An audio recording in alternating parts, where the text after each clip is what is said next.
Hi friends, ಎಲ್ಲರಿಗೂ ಈ ಒಂದು ಸುಂದರ ಕಾರ್ಯಕ್ರಮಕ್ಕೆ ಎಲ್ರಿಗೂ ಸ್ವಾಗತ. ಸೊ ಇವತ್ತಿನ ಅಧಿವೇಶನ ಕೇವಲ ಹಣದ ಬಗ್ಗೆ ಅಲ್ಲ ಫ್ರೆಂಡ್ಸ್, ಇದು ನಮ್ಮ ಸುತ್ತಮುತ್ತ ಇರೋ ಅಂದರೆ ಹಣದ ಸುತ್ತಮುತ್ತ ಇರೋ ಭಯ ಆಗಿರ್ಬೋದು, ಹಣದ ಸುತ್ತಮುತ್ತ ಇರೋ ಒತ್ತಡ ಆಗಿರ್ಬೋದು, ಹಣದ ಸುತ್ತ ಇರೋ ಭಾವನಾತ್ಮಕ ಗಾಯಗಳಾಗಿರ್ಬೋದು, ಇವು ಎಲ್ಲವೂ ಏನಾಗ್ತದೆ, ಎಲ್ಲೋ ಒಂದು ಕಡೆ ನಮ್ಮ ಸಮೃದ್ಧಿಯನ್ನು ತಡಿತಾ ಇರ್ತವೆ ಫ್ರೆಂಡ್ಸ್. ಸೊ ಅದಕ್ಕೆ ಇವುಗಳನ್ನ ನಾವು ಗುಣಪಡಿಸೋದು ಮತ್ತು ನಮ್ಮ ಸಮೃದ್ಧಿಯೊಂದಿಗೆ ನಮ್ಮ ಸಂಬಂಧವನ್ನು ನಾವು ಗುಣಪಡಿಸೋದು. ಯಾಕಂದರೆ ತುಂಬ ಜನ ನನಗೆ ಹಣದ ಸಮಸ್ಯೆ ಇದೆ ಅಂತ ಭಾವಿಸ್ತಾರೆ, ಆದರೆ ಕೆಲವೊಂದು ಸರಿ ನಿಜವಾದ ಸಮಸ್ಯೆ ಭಯ, ತಪ್ಪಿಸಸ್ತ ಭಾವನೆ, ನಮಗೆ ಇರೋ ಕಡಿಮೆ ಸ್ವಾಭಿಮಾನ, ಭಾವನಾತ್ಮಕ ಅಭದ್ರತೆ ಅಥವಾ ನಮ್ಮ ಉಪಪ್ರಜ್ಞೆಯ ಮನಸ್ಸಿನ ಕಂಡೀಷನಿಂಗ್ ಆಗಿರ್ಬೋದು. ಅದರಿಂದ ನಾವು ಅದನ್ನು ಬಹಳ ಒಂದು ಸರಳ ರೀತಿಯಲ್ಲಿ ನಾವು ಇವತ್ತು ಅದನ್ನ ಅರ್ಥ ಮಾಡ್ಕೊಳ್ತಾ ಇದ್ವಿ. ಮತ್ತು ಜ್ಯೋತಿಷಿ ಅಂತಂದರೆ ಜ್ಯೋತಿಷಾಸ್ತ್ರ ಬಗ್ಗೆ ನಾವು ನಿಮಗೆ ಅರ್ಥ ಆಗೋ ರೀತಿಯಲ್ಲಿ ಸರಳ ಭಾಷೆಯಲ್ಲಿ ನಾನು ನಿಮಗೆ ಇವತ್ತು ಅದನ್ನ ತಿಳಿಸ್ಕೊಳ್ತಾ ಇದ್ದೀನಿ ಫ್ರೆಂಡ್ಸ್. ಸೊ ನಾನು ಇವನ್ನ ಅದಕ್ಕೆ ಪ್ರಾಮಾಣಿಕವಾಗಿ ಹೇಳ್ತೀನಿ, ನಿಮ್ಮಲ್ಲಿ ಎಷ್ಟು ಜನರಿಗೆ ಅನಿಸ್ತದೆ ಹಣ ಬರ್ತದೆ, ಆದರೆ ಅದು ತುಂಬ ದಿನ ಇರಲ್ಲ, ಕಣ್ಮರೆ ಆಗ್ತದೆ, ಬಂದ ತಕ್ಷಣ ಖಾಲಿ ಆಗ್ತದೆ. ಸಂಬಳ ಬರ್ತದೆ, ಸಂಬಳ ಒಂದು ಫಸ್ಟ್ ವೀಕಲ್ಲೇ ಎಲ್ಲ ಖಾಲಿ ಆಗ್ತದೆ. ಎಲೆಕ್ಟ್ರಿಸಿಟಿ ಬಿಲ್ ಆಗಿರ್ಬೋದು, ಮಕ್ಕಳ ಫೀಸ್ ಆಗಿರ್ಬೋದು, ಸೆಂಟ್ರಲ್ ಮತ್ತು ಬರೋ ಬೈಕ್ ಸಮಸ್ಯೆ ಆಗಿರ್ಬೋದು, ಸಂಬಂಧಿಕರು ನಮ್ಮನ್ನ ನೆನೆಸ್ಕೊಳ್ತಾ ಇರೋದು, ಅಮೆಝಾನ್ ನೋಟಿಫಿಕೇಷನು, ಯಾವುದಾದ್ರೂ ಒಳ್ಳೆ ಆಫರ್ ಇದ್ದರೆ ಬಿಡಬಾರ್ದು, ತಗೊಳ್ಳೋಣ ಅನಿಸುತ್ತೆ. ಕೆಲವೊಮ್ಮೆ ಹಣ ನಾನು ಬರ್ತೀನಿ ನಿಮ್ಮ ಮನೆಗೆ, ಆದರೆ ತುಂಬ ಹೊತ್ತು ಉಳಿದುಕೊಳ್ಳಲ್ಲ ಅಂತ ಹೇಳ್ತದೆ.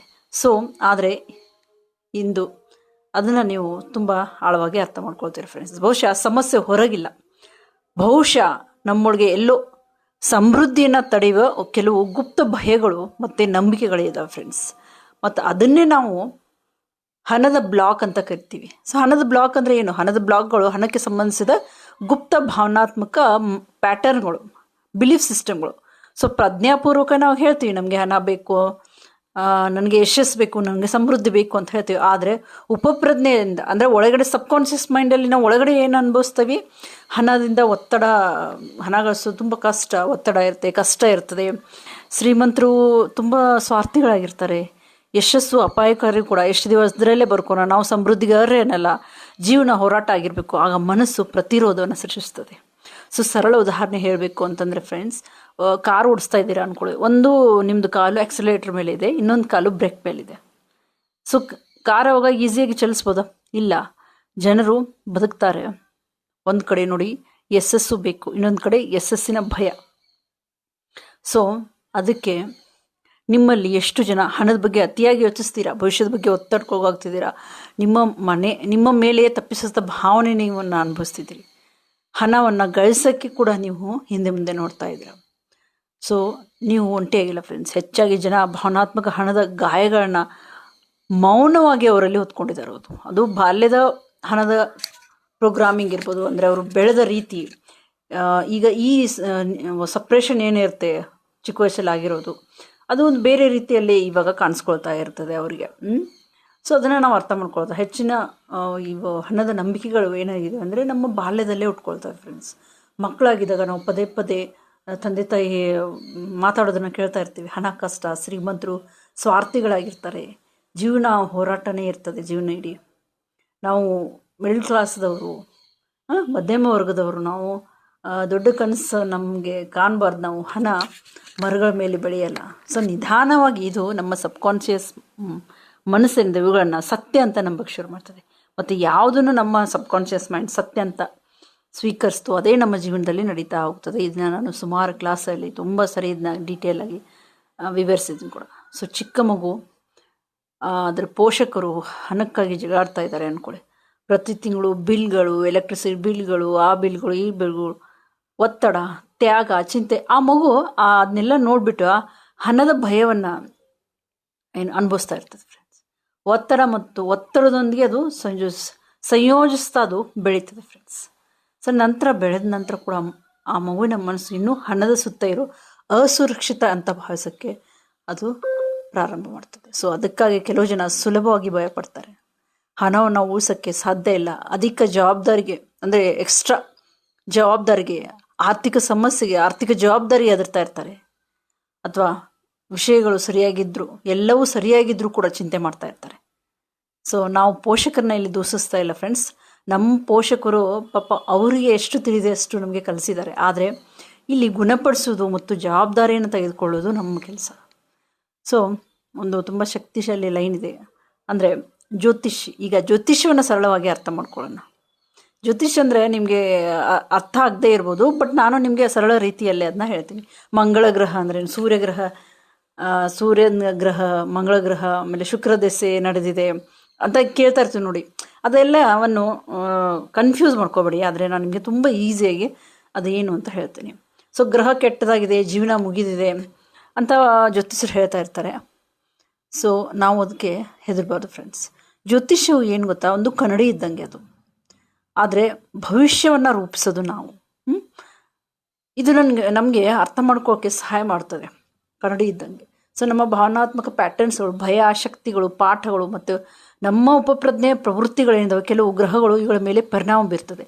ಅದು ನಮ್ಮ ವಿಶ್ವಾಸ ಆಗಿರ್ಬೋದು, ಭಾವನೆಗಳಾಗಿರ್ಬೋದು, ಶಿಸ್ತಾಗಿರ್ಬೋದು, ಸಂವಹನ ಆಗಿರ್ಬೋದು, ಸ್ವೀಕರಿಸುವ ಸಾಮರ್ಥ್ಯ ಆಗಿರ್ಬೋದು, ಸಮೃದ್ಧಿ ಮನಸ್ಥಿತಿ ಆಗಿರ್ಬೋದು. ಅದರಿಂದ ಜ್ಯೋತಿಷ್ಯ ಹಣಕ್ಕೆ ಸಂಬಂಧಿಸಿದ ಗುಪ್ತ ಭಾವನಾತ್ಮಕ ಒಂದು ಪ್ಯಾಟರ್ನ್ಗಳನ್ನ ಗುರುತಿಸೋಕ್ಕೆ ನಮಗೆ ಸಹಾಯ ಮಾಡ್ತದೆ. ಅದನ್ನು ನಾವು ಬೇಗ ಗುರುತಿಸಿದಾಗ ನಮ್ಮ ಭವಿಷ್ಯವನ್ನು ನಾವೇ ರೂಪಿಸ್ಕೊಳ್ಬೇಕು. ಆದರೆ ನೀವು ನೆನಪಿಡಲೇಬೇಕು, ಜ್ಯೋತಿಷವು ಪ್ರವೃತ್ತಿ ಟೆಂಡೆನ್ಸಿನ ತೋರಿಸ್ತದೆ ನಿಮಗೆ. ಈ ಥರ ಇರ್ತದೆ, ಈ ಥರ ಇರ್ತದೆ, ಮತ್ತು ಈ ಥರ ಪೂಜೆ ಮಾಡಿದ್ರೆ ಸರಿ ಹೋಗ್ಬೋದು ಅಂತ ಹೇಳ್ತಾರೆ, ಕೇಳಿರ್ಬೋದು ನೀವು. ಆ ಒಂದು ಗ್ಯಾಪಲ್ಲಿ ನಾವು ಅದನ್ನು ಸರಿ ಮಾಡ್ಕೊಳ್ಬೇಕು. ನಮ್ಮ ಹಣೆ ಬರಹ ಯಾವ ಜ್ಯೋತಿಷ್ಯ ನಮ್ಮ ಕುಂಡ್ಲಿಯಲ್ಲಿ ಬರೆದಿರಲ್ಲ ಫ್ರೆಂಡ್ಸ್. ನಮ್ಮ ಹಣೆ ಬರಹವನ್ನು ನಾವೇ ಬರಿಬೇಕು. ಖಂಡಿತ ನಮ್ಮ ಹಣೆ ಬರಹವನ್ನು ನಾವೇ ಬದಲಾಯಿಸ್ಕೊಳ್ಬೋದು. ಜಾಗೃತಿ ಮುಖ್ಯ. ಸೊ ಜಾಗೃತಿ ಅನೇಕ ವಿಷಯಗಳನ್ನ ಬದಲಾಯಿಸ್ತದೆ ಫ್ರೆಂಡ್ಸ್. ಈಗ ಸೂರ್ಯಗ್ರಹ ಅಂದರೆ ಏನು? ಸೂರ್ಯಗ್ರಹ ಅಂದರೆ ಆತ್ಮವಿಶ್ವಾಸ ಮತ್ತು ಸ್ವಮೌಲ್ಯ. ಸೂರ್ಯ ಏನು ರೀಪ್ರೆಸೆಂಟ್ ಮಾಡ್ತದೆ ಅಂತಂದರೆ ವಿಶ್ವಾಸ, ಗುರುತು, ನಮ್ಮ ಐಡೆಂಟಿಟಿ, ಸ್ವಮೌಲ್ಯವನ್ನು. ಸೊ ಕೆಲವು ಜನ ಅತ್ಯಂತ ತುಂಬ ಇಂಟೆಲಿಜೆಂಟ್ ಇರ್ತಾರೆ, ಪ್ರತಿಭಾನ್ವಿತರು ಇರ್ತಾರೆ. ಆದರೂ ಕೂಡ ಅವರು ಭಯಪಡ್ತಾ ಇರ್ತಾರೆ ಮಾತಾಡೋಕ್ಕೆ, ತಮ್ಮನ್ನು ತೋರಿಸ್ಕೊಳ್ಳೋಕ್ಕೆ, ಏನಾದರೂ ಹೊಸದನ್ನು ಪ್ರಾರಂಭ ಮಾಡೋಕ್ಕೆ, ಮತ್ತು ಹಣ ಗಳಿಸೋಕ್ಕೆ ಅಥವಾ ಅದನ್ನು ಎಕ್ಸ್ಪೋಸ್ ಮಾಡೋಕ್ಕೆ ಭಯಪಡ್ತಾ ಇರ್ತಾರೆ. ಯಾಕಂದರೆ ಅವರು ಆಳವಾಗಿ ಒಳಗಡೆ ಭಾವಿಸ್ತಾ ಇರ್ತಾರೆ, ನನ್ನನ್ನು ಜನ ನನ್ನನ್ನು ಈ ಥರ ಜಡ್ಜ್ ಮಾಡಿದ್ರೇನು, ಹಂಗಂದ್ರೇನು, ಹಿಂಗಂದ್ರೇನು. ಇದು ನನ್ನ ಸ್ವಮೌಲ್ಯ ಸಮಸ್ಯೆ. ಈಗ ಕೆಲವೊಬ್ಬರು ಶ್ರೀಮಂತ ಕುಟುಂಬದಿಂದನೇ ಬರ್ತಾರೆ ಮಕ್ಕಳು, ಆದರೆ ಅವ್ರಿಗೂ ಏನಾದರೂ ಒಂದು ಅವ್ರದ್ದೆಲ್ಲ ಇರುತ್ತೆ ಹಿಂದೆ, ಆದರೂ ಏನಾದರೂ ಒಂದು ಮಾಡಬೇಕು ಅಂತ ಆಸೆ ಇರ್ತದೆ. ಅವರು ಮನೆಯಲ್ಲೇ ತಡಿತಿರ್ಬೋದು, ನಮ್ಮದೆಲ್ಲ ಇದೆ, ನೀನು ಏನಕ್ಕೆ ಏನಾದರೂ ಮಾಡ್ತೀಯಾ ಅಂತ. ಆ ಒಂದು ಸ್ವಮೌಲ್ಯ ಸಮಸ್ಯೆ ಇರ್ಬೋದು, ಏನೋ ಒಂದು ತಡೀತಾ ಇರ್ತಾನೆ. ತುಂಬ ಜನ ಈಗ ಟ್ರೈನರ್ಸು, ಈಗ ಕೋಚಸ್ ಇರ್ತಾರೆ ನೋಡಿ, ಅವರು ಕೂಡ ಒಳಗಡೆ ನಾನು ಚಾರ್ಜ್ ಮಾಡೋದ್ರಿಂದ, ಅಂದರೆ ಈ ಕೋರ್ಸ್ಗೆ ದುಡ್ಡವನ್ನು ಪೇಮೆಂಟ್ ಇಸ್ಕೊಳ್ಳೋದ್ರಿಂದ ಏನಾಗ್ತದೆ ಅಂದರೆ ನಾನೊಂದು ಸರ್ವಿಸ್ ಓರಿಯೆಂಟೆಡಲ್ಲಿ ಇರೋದ್ರಿಂದ ನನ್ನ ಮೌಲ್ಯ ಕಡಿಮೆ ಆದತ್ತು ಅಂತ ಅಂದ್ಕೊಳ್ತಾರೆ. ಎಷ್ಟೋ ಜನ ತಮ್ಮ ಕೆಲಸಕ್ಕೆ ತಾವೇ ಹಣ ಕೇಳೋಕ್ಕೆ ಅನಾನುಕೂಲತೆಯನ್ನು ಅನುಭವಿಸ್ತಾ ಇರ್ತಾರೆ ಫ್ರೆಂಡ್ಸ್. ಸೊ ನೋಡಿ, ಇದು ಕೇವಲ ಹಣಕಾಸಿನ ಸಮಸ್ಯೆ ಅಲ್ಲ, ಇದು ನಿಮ್ಮ ಆತ್ಮವಿಶ್ವಾಸ ಸಮಸ್ಯೆ ಕೂಡ ಫ್ರೆಂಡ್ಸ್. ಸೊ ಗುಣಪಡಿಸೋದು ಇದರಿಂದನೇ ಎಲ್ಲ ಗುಣಪಡಿಸೋದು ಅಂದರೆ ನಿಮ್ಮ ಹಣದ ಸಮಸ್ಯೆಯನ್ನು ಗುಣಪಡಿಸೋದು ಇದರಿಂದನೇ ಪ್ರಾರಂಭವಾಗ್ತದೆ. ಸೊ ನಿಮ್ಮನ್ನು ನೀವು ಮೆಚ್ಕೊಳ್ಳೋದು, ಆತ್ಮವಿಶ್ವಾಸದಿಂದ ಮಾತಾಡೋದು, ಸೂರ್ಯನ ಬೆಳಕು, ಸ್ವಾಭಿಮಾನ, ನಿಮ್ಮ ಮೌಲ್ಯದಲ್ಲಿ ನಂಬಿಕೆ ಇಡುವುದು, ಇವು ಸೂರ್ಯ ಪ್ಲಾನೆಟಲ್ಲಿ ಬರ್ತವೆ. ಇನ್ನು ಚಂದ್ರ ಭಾವನಾತ್ಮಕ ಭದ್ರತೆ ರಿಪ್ರೆಸೆಂಟ್ ಮಾಡ್ತದೆ. ಚಂದ್ರ ಭಾವನೆಗಳನ್ನ ರಿಪ್ರೆಸೆಂಟ್ ಮಾಡ್ತದೆ. ಕೆಲವು ಜನ ನಿರಂತರವಾಗಿ ಚಿಂತಿಸ್ತಾ ಇರ್ತಾರೆ, ಏನಾದರೂ ತಪ್ಪಾದರೆ ಏನು ಮಾಡೋದು, ಹಣ ಎಲ್ಲ ಖಾಲಿ ಆದರೆ ಏನು ಮಾಡೋದು, ಭವಿಷ್ಯದ ಬಗ್ಗೆ ಮುಂದಕ್ಕೆ ಏನು ಮಾಡೋದು, ಇದರಲ್ಲೂ ಇನ್ವೆಸ್ಟ್ಮೆಂಟ್ ಮಾಡೋಕ್ಕೆ ಹಿಂದೆ ಮುಂದೆ ನೋಡ್ತಾ ಇರ್ತಾರೆ. ಜೀವನ ಮುಂದೆ ಕಷ್ಟ ಆದರೆ ಏನು ಮಾಡೋದು, ಇದರಿಂದ ಏನೂ ಲಾಭ ಬರದಿದ್ದರೆ ಏನು ಮಾಡೋದು. ಕೆಲವರು ಭಾವನಾತ್ಮಕವಾಗಿ ಹಣವನ್ನು ಖರ್ಚು ಮಾಡ್ತಾರೆ. ಅಂದರೆ ಸ್ಟ್ರೆಸ್ ಆದಾಗ ಏನಾದರೂ ಶಾಪಿಂಗ್ ಮಾಡೋದು, ದುಃಖ ಆದಾಗ ಆಹಾರವನ್ನು ಆರ್ಡ್ರ್ ಮಾಡಿ ತಿನ್ನೋದು ಅಲ್ವಾ. ಸೊ ಆದರೆ ಭಾವನಾತ್ಮಕ ಶೂನ್ಯತೆ ಏನಿರ್ತಲ್ಲ, ಅವರು ಖಾಲಿತನ ಅವಾಗ ಅನುಭವಿಸ್ತಾ ಇರ್ತಾರಲ್ಲ, ಅದನ್ನು ಶಾಪಿಂಗ್ ಮೂಲಕ ಅದನ್ನು ತುಂಬಕ್ಕೆ ಅವರು ಟ್ರೈ ಮಾಡ್ತಾ ಇರ್ತಾರೆ. ಆದರೆ ಇದು ಸಾಧ್ಯ ಇಲ್ಲ. ತುಂಬ ಜನ ಉತ್ಪನ್ನಗಳನ್ನ ಖರೀದಿಸ್ತಾ ಇಲ್ಲ, ಏನೋ ಪ್ರಾಡಕ್ಟ್ಗಳನ್ನ ಖರೀದಿಸ್ತಾ ಇಲ್ಲ. ಆ್ಯಕ್ಚುಲಿ ಅವರು ತಾತ್ಕಾಲಿಕ ಒಂದು ಭಾವನಾತ್ಮಕ ಸೌಕರ್ಯವನ್ನು ಖರೀದಿಸ್ತಾ ಇದ್ದಾರೆ, ತಾತ್ಕಾಲಿಕ ಸೌಕರ್ಯ. ಸೊ ಗುಣಪಡಿಸೋದು ಅಂದರೆ ಏನು, ಭಾವನಾತ್ಮಕ ಸಮತೋಲನ. ಅಂದರೆ ಇದು ಧ್ಯಾನ, ನಿದ್ರೆ, ಜರ್ನಲಿಂಗ್ ಮಾಡೋದು, ಪ್ರಕೃತಿಯಲ್ಲಿ ಸಮಯವನ್ನು ಕಳೆಯೋದು. ಭಾವನೆಗಳು ಗುಣವಾದಾಗ ಫ್ರೆಂಡ್ಸ್ ಆರ್ಥಿಕ ನಿರ್ಧಾರ ಕೂಡ ಸುಧಾರಿಸ್ತದೆ ನಿಮ್ಮದು. ಇನ್ನು ಮಂಗಳ ಗ್ರಹ, ಇದು ಕ್ರಿಯಾಶಕ್ತಿ. ಮಂಗಳ ಏನೋ ಅನ್ನೋದು ಕ್ರಿಯೆ ಮತ್ತು ಧೈರ್ಯವನ್ನು ಪ್ರತಿನಿಧಿಸ್ತದೆ. ಸೊ ತುಂಬ ಜನ ಪ್ರೇರಕ ವಿಡಿಯೋಗಳನ್ನ, ಅಂದರೆ ಮೋಟಿವೇಶ್ನಲ್ ವಿಡಿಯೋಗಳನ್ನ ನೋಡ್ತಾರೆ, ವೆಬಿನಾರ್ಗಳಿಗೆ ಅಟೆಂಡ್ ಮಾಡ್ತಾರೆ, ಯಾವುದಾದ್ರೂ ವರ್ಕ್ಶಾಪ್ಗಳಿಗೆ, ಆಫ್ಲೈನ್ ವರ್ಕ್ಶಾಪ್ಗಳಿಗೆ ನೀವು ಇಷ್ಟು ದಿನದಲ್ಲಿ ಇಷ್ಟು ಹಣ ಮಾಡ್ತೀರಾ, ನಾನು ನಿಮಗೆ ಹಂಗೆ ಸಹಾಯ ಮಾಡ್ತೀವಿ, ಇದು ವರ್ಕ್ಶಾಪ್ಗಳಿಗೆ ಅಟೆಂಡ್ ಮಾಡ್ತಾ ಇರ್ತಾರೆ. ಆಮೇಲೆ ಇನ್ಸ್ಪಿರೇಷನಲ್ ವಿಡಿಯೋಗಳು ಕೇಳ್ತಾ ಇರ್ತಾರೆ, ಬುಕ್ಸ್ಗಳು ಓದ್ತಾ ಇರ್ತಾರೆ, ರೀಲ್ಗಳನ್ನ ನೋಡ್ತಾ ಇರ್ತಾರೆ. ಆದರೆ ಎಂದಿಗೂ ಯಾವ ಒಂದು ಆ್ಯಕ್ಷನ್ ಅವರು ತೆಗೆದುಕೊಳ್ಳಲ್ಲ ಫ್ರೆಂಡ್ಸ್, ಅಲ್ವಾ? ಸುಮ್ಮನೆ ನೋಡೋದ್ರಿಂದ ಕೆಲಸ ಆಗಲ್ಲ. ಕ್ರಿಯೆಯ ಮೂಲಕ, ಪ್ರಯತ್ನದ ಮೂಲಕ, ಕ್ರಿಯೆ ಇಲ್ಲದ ಜ್ಞಾನ ಏನನ್ನೂ ಬದಲಾಯಿಸೋಕ್ಕಾಗಲ್ಲ. ಇದನ್ನ ಅದರಿಂದಾಗಿ ಅವ್ರು ಏನು ಮಾಡ್ತಾ ಇರ್ತಾರೆ, ಎಲ್ಲವಲ್ಲಿ ಡಿಲೇ ಮಾಡ್ತಾ ಇರ್ತಾರೆ, ಕಾಲಹರಣ ಮಾಡ್ತಾ ಇರ್ತಾರೆ. ನಾಳೆ, ಮುಂದಿನ ತಿಂಗಳು, ಮುಂದಿನ ವರ್ಷ, ಪರಿಪೂರ್ಣ ಅಂದರೆ ಪರ್ಫೆಕ್ಟ್ ಟೈಮ್ ಬರೋಕ್ಕೆ ಕಾಯ್ತಾ ಇರ್ತಾರೆ. ಆದರೆ ಜೀವನವು ಕ್ರಿಯೆಯ ಮೂಲಕ ಮಾತ್ರ ಬದಲಾಗ್ತದೆ. ಅಂದರೆ ನೀವು ತೆಗೆದುಕೊಳ್ಳೋ ಆ್ಯಕ್ಷನ್, ಇವತ್ತೇ ತೆಗೆದುಕೊಳ್ಳೋ ಆ್ಯಕ್ಷನಿಂದ ಬದಲಾಗ್ತದೆ. ಸೊ ಗುಣಪಡಿಸುವ ಮಂಗಳ ಶಕ್ತಿ ಅಂದರೆ ನೀವು ಶಿಸ್ತುಬದ್ಧಾಗಿರಬೇಕು, ಧೈರ್ಯ ಇರಬೇಕು ನಿಮಗೆ, ನೀವು ವ್ಯಾಯಾಮವನ್ನು ಮಾಡಬೇಕು, ಸಣ್ಣ ಸ್ಥಿರ ಹೆಜ್ಜೆಗಳು ಕೂಡ ನಿಮಗೆ ತುಂಬ ಒಂದು ಸಹಾಯ ಮಾಡ್ತವೆ ಇದರಲ್ಲಿ, ಮಂಗಳದಲ್ಲಿ. ಇನ್ನು ಬುಧ ಪ್ಲ್ಯಾನೆಟ್ ಸಂವಹನ ಮತ್ತು ವ್ಯವಹಾರ. ಅಂದರೆ ಬುಧ ಸಂವಹನ ಮತ್ತು ವ್ಯವಹಾರವನ್ನು ಪ್ರತಿನಿಧಿಸ್ತದೆ. ಕೆಲವರಿಗೆ ತುಂಬ ಗೊತ್ತಿರುತ್ತೆ, ಆದರೆ ತುಂಬ ತಿಳ್ಕೊಂಡಿರ್ತಾರೆ, ತುಂಬ ನಾಲೆಜಬಲ್ ಪರ್ಸನ್ ಇರ್ತಾರೆ.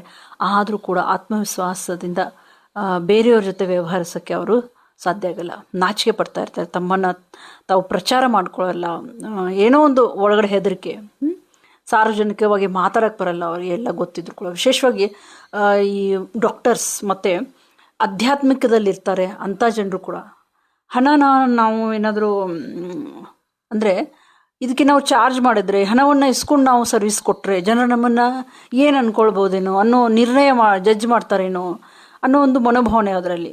ಆದರೂ ಕೂಡ ನೀವು ಸಿಸ್ಟರ್ ಶಿವಾನಿ ಆಗಿರ್ಬೋದು, ರವಿಶಂಕರ್ ಗುರೂಜಿ ಶ್ರೀ ರವಿಶಂಕರ್ ಗುರೂಜಿ ಆಗಿರ್ಬೋದು, ಇವರೆಲ್ಲ ಹಣವನ್ನು ಎಲ್ಲದಕ್ಕೂ ಚಾರ್ಜ್ ಮಾಡ್ತಾರೆ ಫ್ರೆಂಡ್ಸ್. ನಿಮ್ಮ ಯಾವುದೇ ಕೋರ್ಸ್, ನೀವು ಅವರಲ್ಲಿ ಯಾವುದೇ ಕೋರ್ಸ್ ತೊಗೊಳ್ಳಿ, ಏನೇ ತೊಗೊಳ್ಳಿ, ಹಣವನ್ನು ಚಾರ್ಜ್ ಮಾಡ್ತಾರೆ.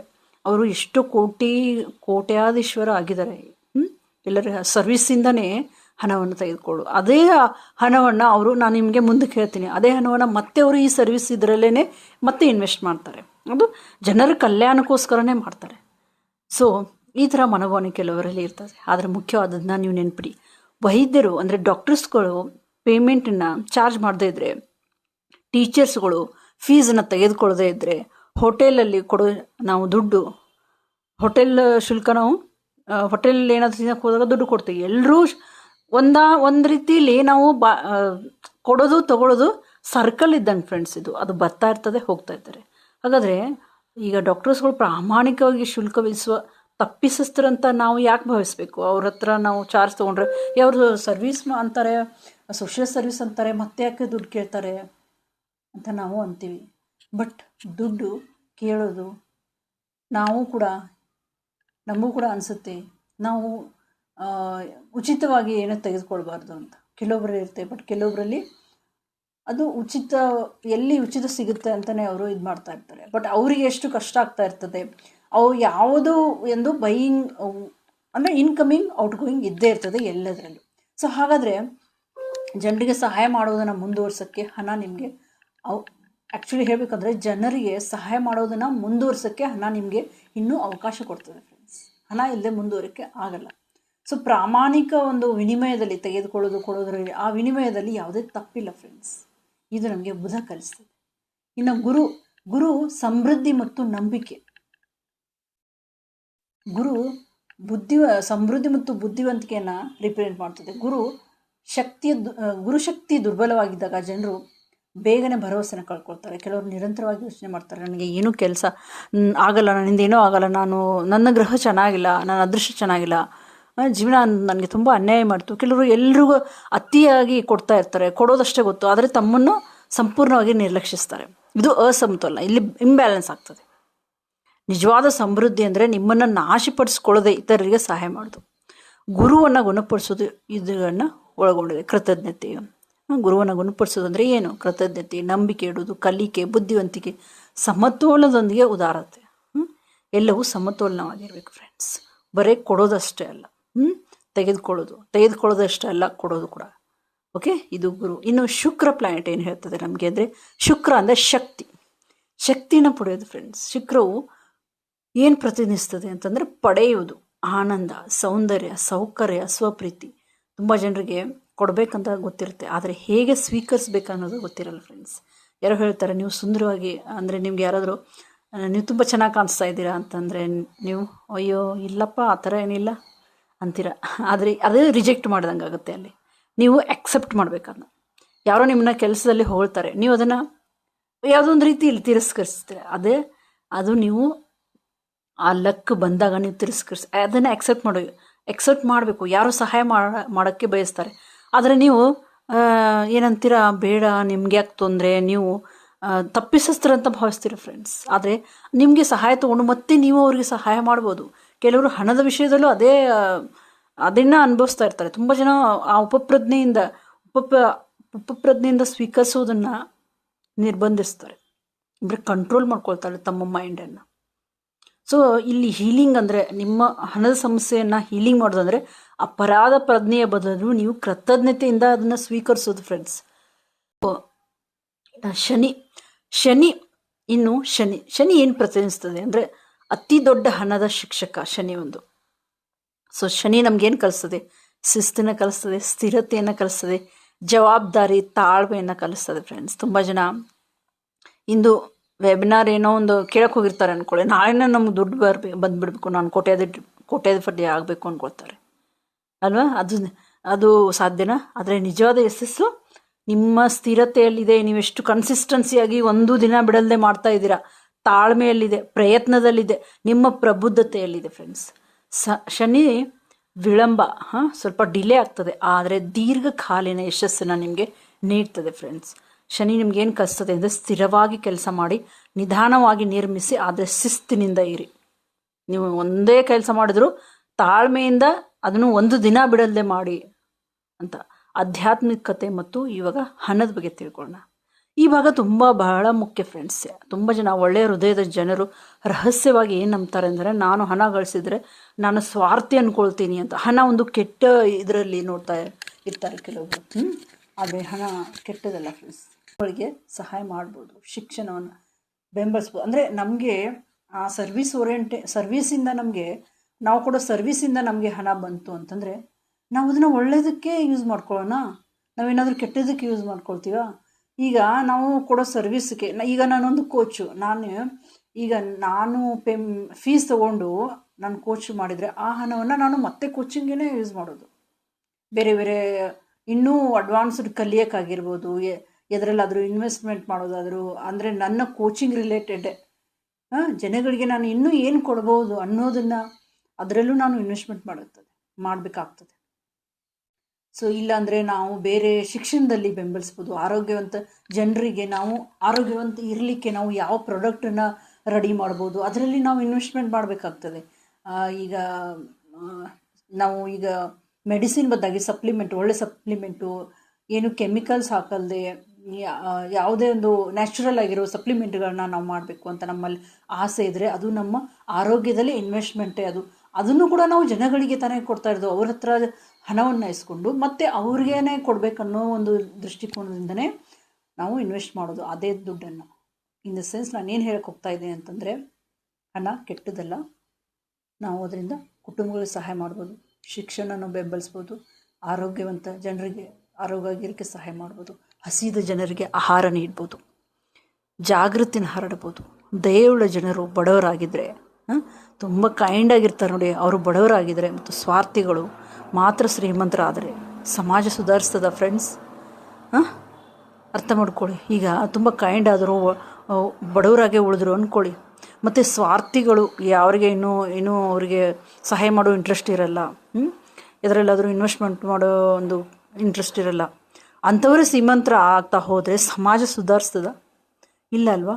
ಒಳ್ಳೆಯ ಜನರು ಸಹ ಸಮೃದ್ಧಿಗೆ ಅರ್ಹರು ಫ್ರೆಂಡ್ಸ್. ಅವ್ರಿಗೂ ಕೂಡ ಹಣದ ಸಮೃದ್ಧಿ ಬೇಕು. ವಿಶೇಷವಾಗಿ ಈ ಡಾಕ್ಟರ್ಸ್ಗಳು, ಶಿಕ್ಷಕರು, ಕೋಚಸ್ಗಳು, ತರಬೇತುದಾರರು, ಟ್ರೈನರ್ಸು ಮತ್ತು ಇಂಥವರು ಸಮಾಜಕ್ಕೆ ಸಹಾಯ ಮಾಡುವ ಜನರಿಗೂ ಇವರಿಗೆ ತುಂಬ ಹಣದ ಅವಶ್ಯಕತೆ ಇರ್ತದೆ. ಮತ್ತು ಇವರು ಸಮಾಜವನ್ನು ಒಂದು ಒಳ್ಳೆಯ ಉನ್ನತ ಮಟ್ಟಕ್ಕೆ ತೆಗೆದುಕೊಂಡು ಹೋಗೋಕ್ಕೆ ಇವರೇ ತುಂಬ ಸಹಾಯ ಮಾಡೋದು. ಇಲ್ಲಿ ಅದಕ್ಕೆ ನೀವು ಏನು ಅನ್ನಬೇಕು ಅಂದರೆ, ನಾನು ಹೇಳ್ತೀನಿ ಹಾಗೆ ನೀವು ಹೇಳಿ. ಹಣ ಕೆಟ್ಟದ್ದಲ್ಲ, ಪ್ರಜ್ಞೆ ಇಲ್ಲದಿರುವುದು ಸಮಸ್ಯೆ. ಮತ್ತು ನಾವು ಇದನ್ನೇ 2, 3, 5 ಸಾರಿ ನೀವು ಹೇಳಿ. ಹಣ ಕೆಟ್ಟದ್ದಲ್ಲ, ಪ್ರಜ್ಞೆ, ನಮಗೆ ಪ್ರಜ್ಞೆ ಇಲ್ಲದೆ ಇರೋದು, ಅಂದರೆ ನಮಗೆ ಜಾಗೃತಿ ಇಲ್ಲದೆ ಇರೋದು, ನಾಲೆಜ್ ಇಲ್ಲದೆ ಇರೋದು ಸಮಸ್ಯೆ. ಹಣ ಕೆಟ್ಟದ್ದಲ್ಲ, ಪ್ರಜ್ಞೆ ಇಲ್ಲದೆ ಇರೋದು ಸಮಸ್ಯೆ. ಹಣ ಕೆಟ್ಟದ್ದಲ್ಲ, ಪ್ರಜ್ಞೆ ಇಲ್ಲದೆ ಇರೋ ಸಮಸ್ಯೆ ಅಂತ ಹೇಳಿ. ಅದು ನಿಮ್ಮ ಸುಪ್ತ ಮನಸ್ಸಿನಲ್ಲಿ ಅದು ಕೂತ್ಕೋಬೇಕು. ಸುಪ್ತ ಮನಸ್ಸು ಮತ್ತು ಹಣ. ಈಗ ನಿಮ್ಮ ಸಬ್ಕಾನ್ಷಿಯಸ್ ಮೈಂಡ್ ಮತ್ತು ಹಣ. ಈಗ ನಾವು ನಮ್ಮ ಉಪಪ್ರಜ್ಞೆ ಸುಪ್ತ ಮನಸ್ಸು ಉಪಪ್ರಜ್ಞೆ ಅಂದರೆ ಎರಡು ಒಂದೇ. ಈಗ ನಾವು ಉಪಪ್ರಜ್ಞೆ ಮನಸ್ಸನ್ನು ಸ್ವಲ್ಪ ಈಸಿಯಾಗಿ ಅರ್ಥ ಮಾಡ್ಕೊಳ್ಳೋಣ. ನಾವು ಪ್ರಜ್ಞಾಪೂರ್ವಕವಾಗಿ ನೀವು ಹೇಳ್ತೀರಾ ಅಂದ್ಕೊಳ್ಳಿ, ನನಗೆ ಎಸ್ ಬೇಕು.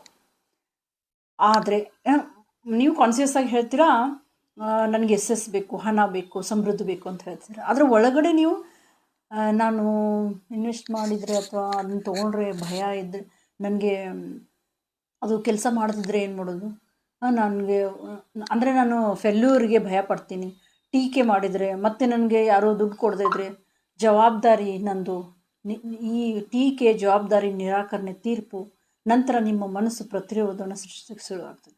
ಉದಾಹರಣೆಗೆ, ನಾಳೆ ನಾನು ಬೇಗನೆ ಎದ್ದೇಳಬೇಕು ಅಂದ್ಕೊಳ್ತೀರಾ, ವ್ಯಾಯಾಮ ಮಾಡಬೇಕು ಅಂದ್ಕೊಳ್ತೀರಾ, ಧ್ಯಾನ ಮಾಡ್ತೀನಿ, ನನ್ನ ಜೀವನವನ್ನು ಬದಲಾಯಿಸ್ತೇನೆ ಅಂತ ನೀವು ಅಂದ್ಕೊಳ್ತೀರಾ. ಅಫರ್ಮೇಷನ್ ಮಾಡ್ತೀರಾ ರಾತ್ರಿ ಅಂದ್ಕೊಂಡು, ಆಮೇಲೆ ಬೆಳಿಗ್ಗೆ ಎಚ್ಚರ ಅಂದರೆ ನಿಮ್ಮ ಅಲಾರಾಮ್ ಹೊಡೆಯುತ್ತೆ ಅಂದ್ಕೊಳ್ತೀರಾ. ಅವಾಗ ಮನಸ್ಸೇನು ಹೇಳ್ತದೆ, ತುಂಬ ನಿದ್ದೆ ಇದೆ, ಏನು ಎದ್ದೇಳಕ್ಕೆ ಹೋಗಬೇಡ, ಕಂಫರ್ಟಲ್ಲಿ ಇರ್ತೀರ ನೀವು, ಅವಾಗ ಸುಮಾರದಿಂದ ಮಾಡೋಣ, ಇವಾಗ ಮಲ್ಕೊಂಬಿಡು ಅಂತ ನಿಮ್ಮ ಮನಸ್ಸು ಹೇಳ್ತದೆ. ಇದು ಉಪಪ್ರಜ್ಞೆಯ ಪ್ರೋಗ್ರಾಮಿಂಗ್, ಹಳೆ ಪ್ರೋಗ್ರಾಮಿಂಗ್ ಇದು ನಿಮ್ಮದು. ಸೊ ಉಪಪ್ರಜ್ಞೆಯ ಮನಸ್ಸು ಯಾವಾಗಲೂ ಬೆಳವಣಿಗೆಯ ಮೇಲೆ ಪರಿಚಿತ ಸೌಕರ್ಯವನ್ನು ಆರಿಸ್ಕೊಳ್ತದೆ. ಅಂದರೆ ಇವಾಗ ಆಗಲೇ ಅದಕ್ಕೆ ಯಾವುದು ರೂಢಿ ಇರುತ್ತಲ್ಲ ನಿಮ್ಮ ಬಾಡಿಗೆ, ಅದನ್ನೇ ಆರಿಸ್ಕೊಂಡು ಹೋಗ್ತಾರೆ. ಎಷ್ಟು ದಿನ ನೀವೇನು ಮಾಡ್ಕೊಂಡು ಹೊಸದೇನು ಬಯಸಲ್ಲ, ಅದು ಪರಿಚಿತ ಸೌಕರ್ಯವನ್ನೇ ಆರಿಸ್ಕೊಳ್ತದೆ. ಅದಕ್ಕಾಗಿ ಗುಣಪಡಿಸುವಲ್ಲಿ ಡಿಲೇ ಆಗ್ತದೆ. ಅದಕ್ಕೆ ನಿಮಗೆ ಅರಿವು ಅನ್ನೋದು ತುಂಬ ಮುಖ್ಯ ಫ್ರೆಂಡ್ಸ್. ಹಣದ ಬ್ಲಾಕ್ಗಳ ಚಿಹ್ನೆಗಳು ಯಾವುದು ಅಂತಂದರೆ, ಸಾಮಾನ್ಯ ಚಿಹ್ನೆಗಳು ಹಣ ಬರ್ತದೆ ಆದರೆ ಉಳಿಯೋದಿಲ್ಲ. ನಿಮ್ಮಲ್ಲಿ ಇರೋ ಒಂದು ಸೈನ್ಸ್ ಹೇಳ್ತಾ ಇದ್ದೀನಿ. ಹಣದ ಬ್ಲಾಕ್ ಅಂದರೆ ಧನ ಅಂದರೆ ಹಣವನ್ನು ನೀವು ಇನ್ವೆಸ್ಟ್ ಮಾಡೋದಾಗಲಿ ಅಥವಾ ಗಳಿಸೋಕ್ಕೆ ನೀವು ಭಯಪಡ್ತೀರ, ನಿರಂತರ ಆರ್ಥಿಕ ಒತ್ತಡವನ್ನು ಅನುಭವಿಸ್ತಾ ಇರ್ತೀರ, ಭಾವನಾತ್ಮಕವಾಗಿ ಖರ್ಚು ಮಾಡ್ತಾ ಇರ್ತೀರ, ಯಶಸ್ಸಿನ ಭಯ ಇರ್ತದೆ ನಿಮಗೆ, ಹೋಲಿಕೆ ಮಾಡ್ತಾ ಇರ್ತೀರ, ಅವ್ರದ್ದು ಹಂಗಾಗಿದೆ ನಂದಾಗದೇ ಇದ್ರೆ ಏನು ಮಾಡೋದು, ಆಲಸ್ಯ ಕೂಡ ಇರ್ತದೆ, ಕಡಿಮೆ ಆತ್ಮವಿಶ್ವಾಸ ಇರ್ತದೆ, ಇದು ಸಾಕಾಗಲ್ಲ ಅನ್ನೋ ಭಾವನೆ ಇರ್ತದೆ. ಎಷ್ಟು ಜನರು ನಿರಂತರವಾಗಿ ಭವಿಷ್ಯ ಮತ್ತು ಹಣದ ಬಗ್ಗೆ ಅತಿಯಾಗಿ ಯೋಚಿಸ್ತಾರೆ ಹೇಳಿ? ತುಂಬ ಜನ ನೋಡಿ, ಹೆಚ್ಚಾಗಿ ಜನ ಭಾವನಾತ್ಮಕವಾಗಿ ಟಯರ್ಡ್ ಆಗಿದ್ದಾರೆ. ಸೊ ಅದಕ್ಕೆ ನೀವು ಎನರ್ಜಿನ ಪಡಿಬೇಕು. ತುಂಬ ಜನರಿಗೆ ಹೇಗೆ ಕೊಡಬೇಕಂತ ಗೊತ್ತಿದೆ, ಆದರೆ ಸ್ವೀಕರಿಸೋದು ಗೊತ್ತಿಲ್ಲ. ನಾನು ಆಲ್ರೆಡಿ ಹೇಳಿದಾಗೆ. ಸೊ ಸ್ವೀಕರಿಸೋದು ಕೂಡ ಆಧ್ಯಾತ್ಮಿಕ, ಪ್ರಕೃತಿ ನಿರಂತರವಾಗಿ ನೀಡ್ತದೆ. ಅದು ಆಧ್ಯಾತ್ಮಿಕ. ಸ್ವೀಕರಿಸೋದು ಅಂತಂದರೆ ಆಧ್ಯಾತ್ಮಿಕನೇ. ಆಧ್ಯಾತ್ಮಿಕ ಅಂದರೆ ಹೇಗೆ ಅಂತಂದರೆ, ಪ್ರಕೃತಿ ನಮಗೆ ನಿರಂತರವಾಗಿ ನೀಡ್ತದೆ ಮತ್ತು ಪಡೀತದೆ ಕೂಡ. ಉಸಿರಾಟ ಕೂಡ ಹಾಗೆ. ಉಸಿರಾಟ ಅಂದರೆ ನೀವು ಒಳಗಡೆ ತೊಗೊಳ್ತೀರಾ, ಒಳಗೆ ತೆಗೆದುಕೊಳ್ಳೋದು, ಮತ್ತೆ ಹೊರಗಡೆ ಬಿಡ್ತೀರಾ, ಮತ್ತೆ ಒಳಗಡೆ ತೆಗೆದುಕೊಳ್ತೀರಾ, ಮತ್ತೆ ಕೊಡ್ತೀರಾ, ಬಿಡ್ತೀರಾ. ಅಂದರೆ ಎಲ್ಲವೂ ತೆಗೆದುಕೊಳ್ಳೋದು, ಕೊಡೋದು, ತೆಗೆದುಕೊಳ್ಳೋದು, ವಿನಿಮಯ. ನೀವು ಕೇವಲ ನೀಡಿ ಎಂದಿಗೂ ಅಂದರೆ ನೀವು ಕೊಡ್ತೀರಾ, ನೀಡ್ತೀರಾ, ಅದನ್ನು ಸ್ವೀಕರಿಸದಿದ್ದರೆ ನೀವು ಅಲ್ಲಿ ಟಯರ್ಡ್ ಆಗಿ ಹೋಗ್ತೀರಾ ಫ್ರೆಂಡ್ಸ್. ಸಮತೋಲಿತ ಸಮೃದ್ಧಿ ಅಂದರೆ ಆರೋಗ್ಯಕರ ನೀಡುವಿಕೆ. ಅಂದರೆ ಸಮತೋಲಿತವಾಗಿರಬೇಕು ಸಮೃದ್ಧಿ ಅಂತಂದರೆ ಆರೋಗ್ಯಕರವಾಗಿ ನೀವು ನೀಡಬೇಕು. ಎಲ್ಲಿ ಕೊಡಬೇಕು, ಯಾರಿಗೆ ಕೊಡಬೇಕು, ಎಷ್ಟು ಕೊಡಬೇಕು ಅನ್ನೋ ನಾಲೆಜ್ ಇರಬೇಕು ಅಷ್ಟೇ ನಿಮಗೂ. ನೀವು ಆರೋಗ್ಯಕರವಾಗಿ ಕೊಡೋದು ಅಂತಾರೆ. ಯಾರೋ ತುಂಬ ದುಂದುವೆಚ್ಚ ಮಾಡ್ತಾ ಇರ್ತಾರೆ, ಅವ್ರಿಗೆ ನಾಲೆಜೇ ಇರಲ್ಲ, ಅವ್ರು ಇನ್ವೆಸ್ಟ್ ಮಾಡ್ತೀನಿ ಅಂತ ನಿಮ್ಮ ಹತ್ರ ದುಡ್ಡು ಇಸ್ಕೊಳ್ತಾ ಇದ್ದರೆ ನೀವು ಅಲ್ಲಿ ಯೋಚನೆ ಮಾಡಬೇಕಾಗ್ತದೆ. ಇವರಿಂದ ನನಗೆ ಪ್ರಾಫಿಟ್ ಬರ್ತದ, ಇಲ್ಲಿ ನಾನು ಇನ್ವೆಸ್ಟ್ ಮಾಡಿದರೆ ನನ್ನ ಹಣ ಹೋಗುತ್ತೆ ಹೊರತಾಗಿ ಬರಲ್ಲ, ಅಲ್ಲಿ ನೀವು ಯೋಚನೆ ಮಾಡಬೇಕು. ಸೊ ಆರೋಗ್ಯಕರ ನೀಡುವಿಕೆ ಅಂತಂದರೆ, ಇವಾಗ ನೀವು ಏನಾದರೂ ಒಂದು ಕಲಿತೀರಾ, ಅದರಿಂದ ನಿಮಗೆ ಸಿಗ್ತದೆ, ಮತ್ತು ನೀವು 4 ಜನ ಕಲಿಸ್ತಕ್ಕೆ ಹೋದಾಗ ನಿಮಗೂ ಕೂಡ ಅದು ಸಿಗ್ತದೆ ಫ್ರೆಂಡ್ಸ್ ಅದರಿಂದ. ಸೊ ಆರೋಗ್ಯಕರ ನೀಡುವಿಕೆ ಮತ್ತು ಆರೋಗ್ಯಕರ ಸ್ವೀಕರಿಸುವಿಕೆ ಅಂತ ಹೇಳ್ತಾರೆ. ಸೊ ಗುಣಪಡಿಸುವ ಅಭ್ಯಾಸಗಳು ಯಾವುದಂದರೆ, ಈಗ ಗುಣಪಡಿಸುವಿಕೆ ಬಗ್ಗೆ ಚರ್ಚೆ ಮಾಡೋಣ. ಮೊದಲನೇದಾಗಿ ಕೃತಜ್ಞತೆ. ಮನಸ್ಸು ನಿರಂತರವಾಗಿ ಕೊರತೆ ಮೇಲೆ ನಮ್ಮ ಹತ್ರ ಏನು ಇರಲ್ಲ ನೋಡಿ, ಅದ್ರ ಮೇಲೆ ಕೇಂದ್ರೀಕರಿಸ್ತಾ ಇದೆ ಫ್ರೆಂಡ್ಸ್. ಕೃತಜ್ಞತೆ ಏನಿದೆ ಅಲ್ಲ, ಗ್ರ್ಯಾಟಿಟ್ಯೂಡ್, ಅದು ನಮ್ಮ ಸಮೃದ್ಧಿಯ ಕಡೆ ಗಮನವನ್ನು ಬದಲಾಯಿಸ್ತದೆ.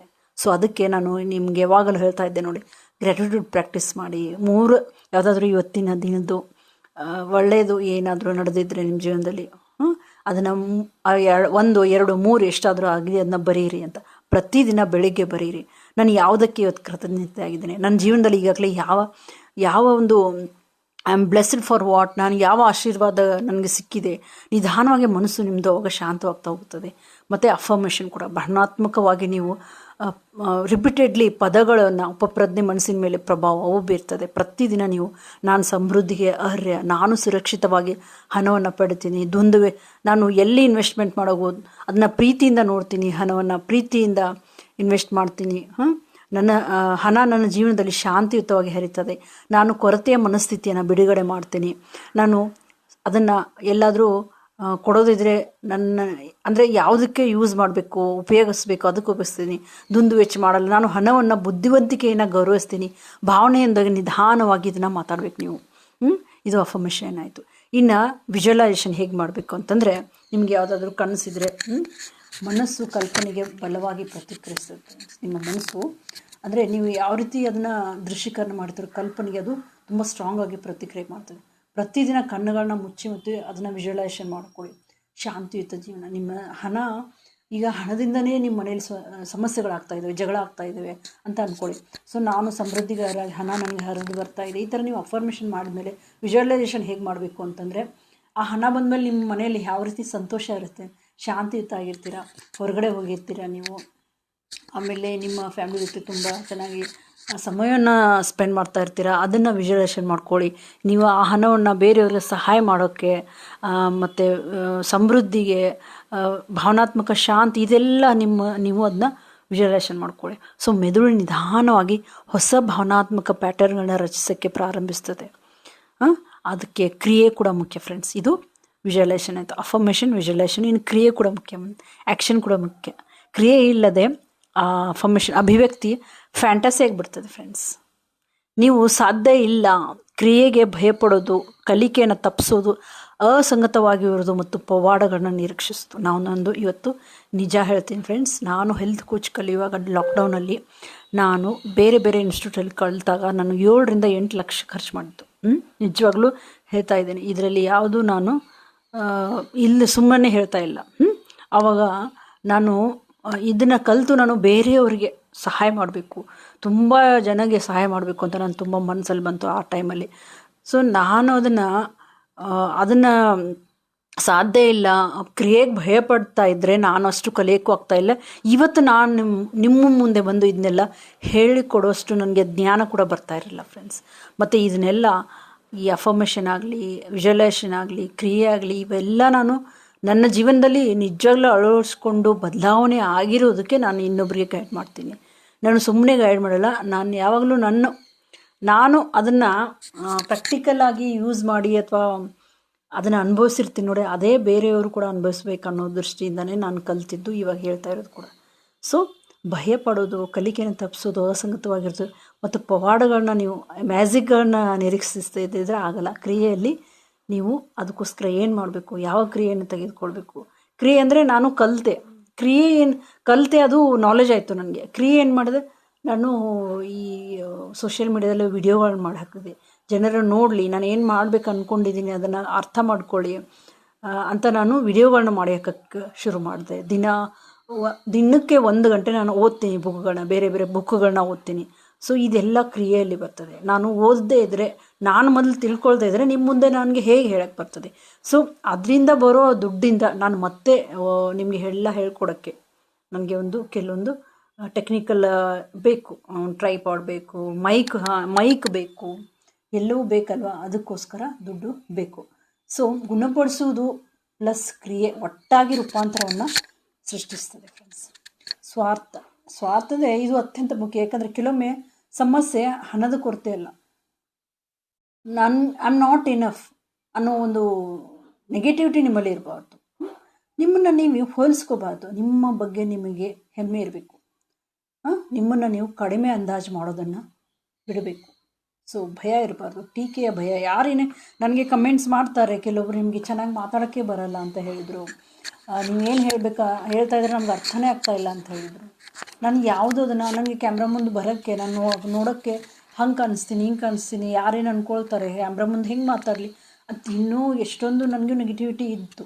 ಆದರೆ ಒಬ್ಬರು ನನಗೆ ಹೇಳ್ಕೊಟ್ಟಿದ್ದಕ್ಕೆ ನಾನು ಎಲ್ಲವನ್ನು ಇದು ಮಾಡಿ ಒಂದಿನ ವಿಡಿಯೋ ಹಾಕಿಬಿಟ್ಟೆ. ತುಂಬ ಧೈರ್ಯ ಮಾಡಿ ನಾನು ಆ ವಿಡಿಯೋನ ಹಾಕಿಬಿಟ್ಟೆ. ಫಸ್ಟ್ ಡೇ ನನಗೆ ಹಾಕುವಾಗ ಅಷ್ಟು ಭಯ, ಅಷ್ಟು ಒಂದು ನಿರಾಸೆ ಯಾವತ್ತೂ ಆಗಿರಲಿಲ್ಲ. ಬಟ್ ಏನು ಧೈರ್ಯ ಮಾಡಿದೆ ಅಲ್ಲ, ಆವಾಗಿಂದನೇ ಭಯ ಅನ್ನೋದು ನನ್ನಲ್ಲಿ ಕಡಿಮೆ ಆಗ್ತಾ ಬಂತು. ಸೊ ಭಯ ಇರ್ಬೋದು, ಟೀಕೆ ನಮಗೆ ಯಾರಾದರೂ ಕಮೆಂಟ್ ಮಾಡಿದರೆ ನೆಗೆಟಿವ್ ಆಗಿ, ಅದಕ್ಕೂ ಕೂಡ ನಾನು ಭಯಪಡಲ್ಲ. ಸೊ ಸ್ವಯಂ ಮೌಲ್ಯ ಸುಧಾರಿಸಿದಾಗ ಜೀವನದ ನಿರ್ಧಾರಗಳು ಕೂಡ ಸುಧಾರಿಸ್ತವೆ ಫ್ರೆಂಡ್ಸ್. ಸೊ 21 ದಿನಗಳ ಒಂದು ಚಾಲೆಂಜ್ ಇತ್ತು ಅಂದ್ಕೊಳ್ಳಿ. ಈಗ ನಕಾರಾತ್ಮಕ ಹಣದ ಮಾತು ಬೇಡ ಅಂದರೆ ನೀವು ಏನು ಮಾಡಬೇಕಂದ್ರೆ 21 ಡೇಸ್ ಕಂಟಿನ್ಯೂಸ್ ಆಗಿ ಒಂದು ದಿನ ಕೂಡ ಬಿಡಲ್ದೆ ನಕಾರಾತ್ಮಕ ಹಣದ ಮಾತುಗಳು ಅವನು ಮಾತಾಡೋದನ್ನ ನಿಲ್ಲಿಸಬೇಕು. ಪ್ರತಿದಿನ ಕೃತಜ್ಞತೆ, ಪ್ರತಿದಿನ ದೃಢೀಕರಣ, ಅಫರ್ಮೇಷನು, ಪ್ರತಿದಿನ ಒಂದು ಧೈರ್ಯಶಾಲಿ ಕ್ರಿಯೆಯನ್ನು ಮಾಡೋದು, ಸಣ್ಣ ಕ್ರಿಯೆ. ಹಾಗಾದರೆ ನನಗೆ ಲಕ್ಷಾನುಗಟ್ಟಲೆ ದುಡ್ಡು ಒಂದೇ ದಿನ ಬರುತ್ತಾ? ಇಲ್ಲ. ಇವತ್ತು ಬರ್ತಾ ಇರೋದಷ್ಟು ಅವತ್ತು ಬರ್ತಾ ಇತ್ತಾ? ಇಲ್ಲ ಫ್ರೆಂಡ್ಸ್. ನಾನು ಒಂದು ನಿಮಿಷದ ವಿಡಿಯೋಗಳನ್ನ ಹಾಕ್ತಾಯಿದ್ದೆ.